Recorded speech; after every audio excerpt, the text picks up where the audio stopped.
Bonsoir et nous ouvrons par le chapitre des mesures législatives et réglementaires sur le rapport du ministre de la Justice et des Droits de l'Homme au garde des Sceaux. Le Conseil des ministres a adopté des projets de textes relatifs à la création, à l'organisation et aux modalités de fonctionnement de l'Agence de gestion des biens gelés, saisis ou confisqués.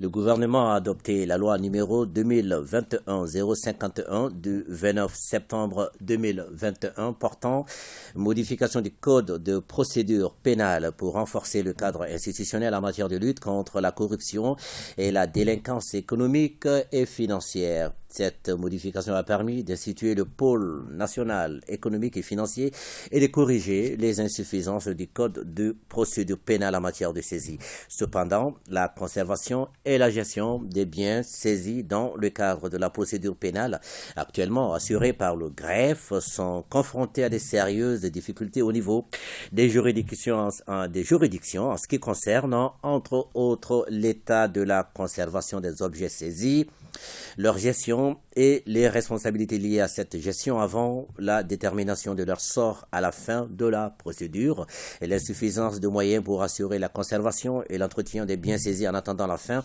de la procédure. Il est apparu nécessaire de résoudre ces difficultés conformément aux dispositions pertinentes des instruments juridiques internationaux de lutte contre la corruption et les infractions assimilées pour éviter de compromettre le désintéressement des victimes. Les projets de texte sont adoptés dans ce cadre. Ils créent sous la forme d'établissements publics à caractère administratif l'agence de gestion des biens gelés, saisis ou confisqués. La création de cette agence contribue à l'amélioration de la gouvernance dans le domaine de la gestion des avoirs dans le cadre de la procédure pénale. Sur le rapport du ministre de l'économie et des finances, le Conseil des ministres a adopté un projet de décret portant approbation du marché relatif au contrôle et à la surveillance des travaux de réhabilitation de la route Sévaré-Douanza-Gao, section Sévaré-Boré, 111 km. Le marché est conclu entre le gouvernement de la République du Mali et le groupement de bureaux d'études GIC Mali Novec Mali SA pour un montant de 962 500 000 francs CFA hors taxes et un délai d'exécution de 26 mois.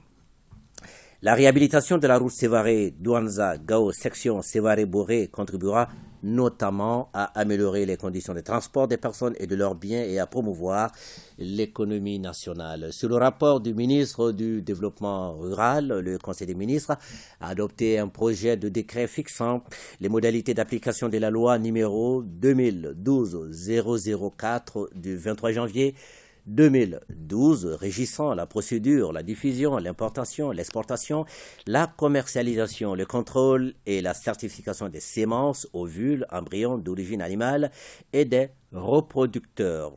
L'élevage et la pêche sont des sous-secteurs clés de l'économie nationale. Ils contribuent au produit intérieur brut respectivement à hauteur de 15% et de 2,4%.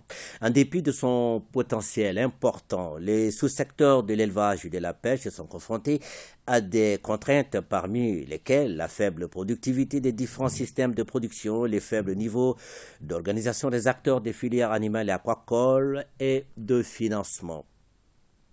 Pour faire face à la faible productivité des races locales, le gouvernement s'est engagé depuis 2010 dans une politique de diffusion de l'insémination artificielle en favorisant la création des centres privés agréés à cet effet. La loi numéro 2012-004 du 23 janvier 2012 régissant la production, la diffusion, l'importation, l'exportation, la commercialisation, le contrôle et la certification des semences, ovules, embryons d'origine animale et des reproducteurs a été adoptée pour mieux encadrer la diffusion de l'insémination artificielle. Le présent projet de décret est adopté dans le cadre de la mise en œuvre de la loi du 23 janvier 2012.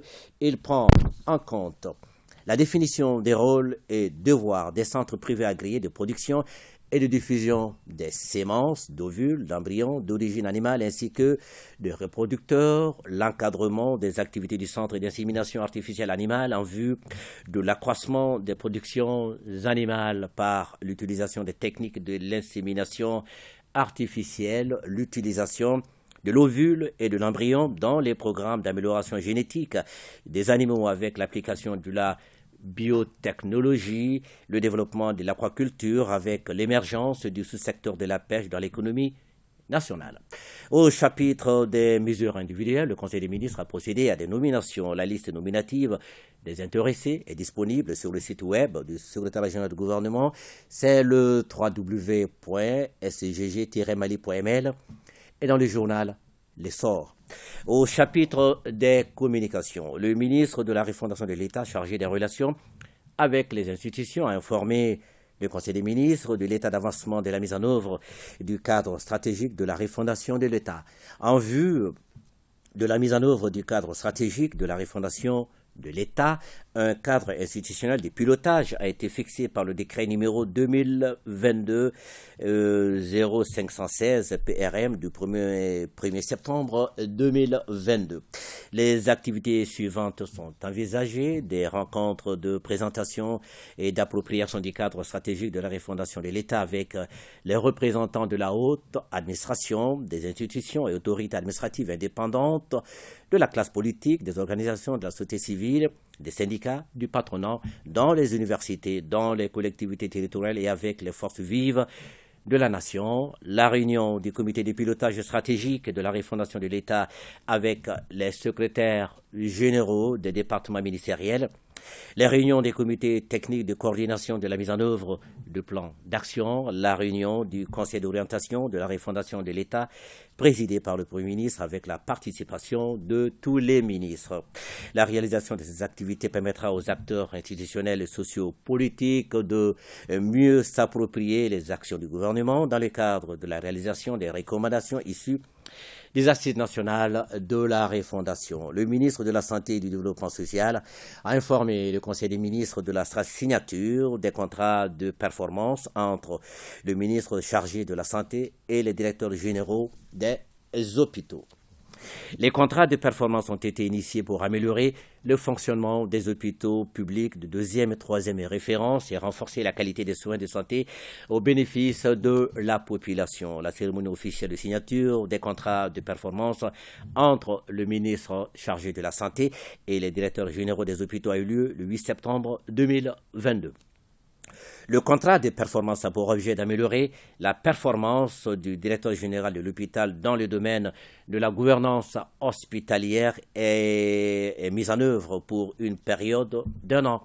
Il précise les engagements des parties dont l'exécution est évaluée à travers 5 indicateurs spécifiques qui sont la gouvernance, la gestion financière, l'hygiène hospitalière, le climat social et la gestion des urgences.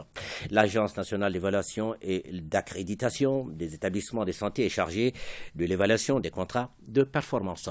Le ministre de la Santé et du Développement social a informé également le Conseil des ministres de l'évolution de la maladie à coronavirus marquée par une augmentation du nombre de cas testés positifs par rapport à la semaine précédente. Le président de la transition, chef de l'État, a appelé la population au respect strict des mesures de prévention et de lutte contre la maladie. Salut Matandao, ça sera tout pour ce soir. Merci. Bon, du journal. Merci Ibrahima. Et nous